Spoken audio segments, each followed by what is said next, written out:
لوگوں سے کہتا تھا کہ دیکھو میں نے جنت اور دوزخ بھی بنا رکھی ہے، جو میرا ساتھ دے گا میں اسے جنت دوں گا، اور جو ساتھ نہیں دے گا اسے میں دوزخ میں پھینکوں گا۔ تو یہ باغ جو اس نے بنایا ناظرین، یہ تقریباً 25 میل کی وسعت میں پھیلا ہوا تھا، یعنی 25 میل اس کی جو ہے وہ چوڑائی تھی، اور اپنی خوبصورتی اور دلکشی کے لیے پوری دنیا میں مشہور تھا۔ اور یہ باغ طرح طرح کے پھلدار درختوں، فواروں، نہروں اور عالیشان محلات سے آراستہ تھا، یعنی اس نے اپنی طرف سے گویا کہ زمین پر ہی ایک جنت کا نمونہ جو ہے وہ قائم کیا تھا۔ اور باغ کے تیار ہو جانے پر ایک روز وہ اس باغ کو دیکھنے کے لیے گیا، اور جیسے ہی شداد اس جنت کے دروازے پر پہنچا تو اس کی روح جو ہے وہ پرواز کر گئی، اور وہ اپنے لیے تیار کی ہوئی جنت کو دیکھ بھی نہ سکا۔ کہا جاتا ہے کہ یہ باغ جو جنت شداد کے نام سے مشہور ہے، حضر موت نامی مقام پر بنایا گیا تھا۔ اور اس کے بارے میں ناظرین یہ روایت بھی ہے، کہا یہ جاتا ہے کہ شداد بادشاہ جو ہے وہ اپنے کفر میں اور اپنی سرکشی میں چونکہ بہت بڑھا ہوا تھا، تو ایک موقع پر اس سے جو ہے وہ ملک الموت علیہ السلام نے سوال کیا کہ تم کس حالت میں یا کس طرح سے مرنا پسند کرو گے؟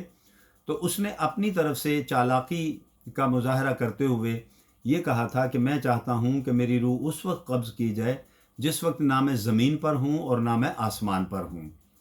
تو یعنی وہ اس نے سوچا یہ تھا کہ یا تو انسان زمین پر ہوتا ہے یا پھر ہوا میں ہوتا ہے، تو لہذا اس سے ہٹ کر تو کسی جگہ ہوتا نہیں، لہذا مجھے گویا کہ موت ہی نہیں آئے گی۔ تو یہ اس نے اپنی طرف سے چالاکی لگائی، لیکن جب وہ اپنے اس بنائے ہوئے باغ کو، جنت کو دیکھنے کے لیے اس کے دروازے پر پہنچا، اور اس نے اپنا ایک پاؤں جو ہے وہ چونکہ گھوڑے پر سوار تھا تو گھوڑے کی رکاب میں اس نے ایک پاؤں رکھا، اور دوسرا پاؤں جو تھا اوپر سے وہ اٹھا کر گھوڑے کی کمر سے تو نیچے جب اتر رہا تھا تو اس وقت اس کی روح قبض کی گئی۔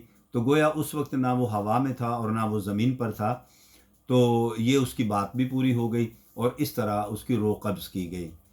اور ناظرین شداد کے بارے میں یہ روایت بھی آتی ہے کہ یہ وہی شخص تھا کہ جب یہ اپنی ماں کے ساتھ ایک بحری سفینے پر یعنی بحری جہاز پر سوار تھا، اور وہ جہاز جو ہے وہ طوفان کی نظر ہو گیا اور تباہ ہو گیا، اور یہ ایک تختے پر اپنی ماں کے ساتھ جو ہے وہ سوار تھا۔ اس وقت یہ دودھ پیتا بچہ تھا، شیرخوار، یہاں تک کہ اس کی ماں کی بھی موت واقع ہو گئی، لیکن اللہ پاک نے اس وقت اس کی حفاظت فرمائی اور یہ بچ گیا۔ تو یہ وہی یعنی بچہ تھا کہ جو طوفانی لہروں میں تو جسے اللہ تعالیٰ نے محفوظ رکھا، لیکن جب یہ اپنی ہی بنائی ہوئی جنت کو دیکھنے کے لیے گیا تو وہاں اس کی جان جو ہے وہ قبض کر لی گئی۔ تو بہرحال یہ تھا جنت شداد یا باغ ارم۔ تو یہ بھی تلمیح ہے اور یہ بھی اردو ادب میں استعمال ہوتی ہے۔ تو ناظرین اس کے ساتھ ہی ہم اپنے آج کے اس لیکچر کا اختتام کرتے ہیں۔ امید کرتے ہیں کہ آج کی معلومات سے بھی آپ کو جو ہے نا وہ کافی علم حاصل ہوا ہوگا، اور آپ ہماری اس ویڈیو کو لائک کریں گے، شیئر کریں گے، اور ویڈیو کے بارے میں اپنی قیمتی رائے سے بھی آگاہ کریں گے۔ تو ناظرین اس کے ساتھ ہی اجازت چاہتے ہیں۔ اگر حیات و صحت نے مہلت دی تو آئندہ ویڈیو کے ساتھ پھر آپ کی خدمت میں حاضر ہونے کی کوشش کریں گے۔ تب تک اپنا اور اپنے پیاروں کا بہت خیال رکھیے گا۔ اللہ ہم سب سے راضی ہو۔ فی امان اللہ۔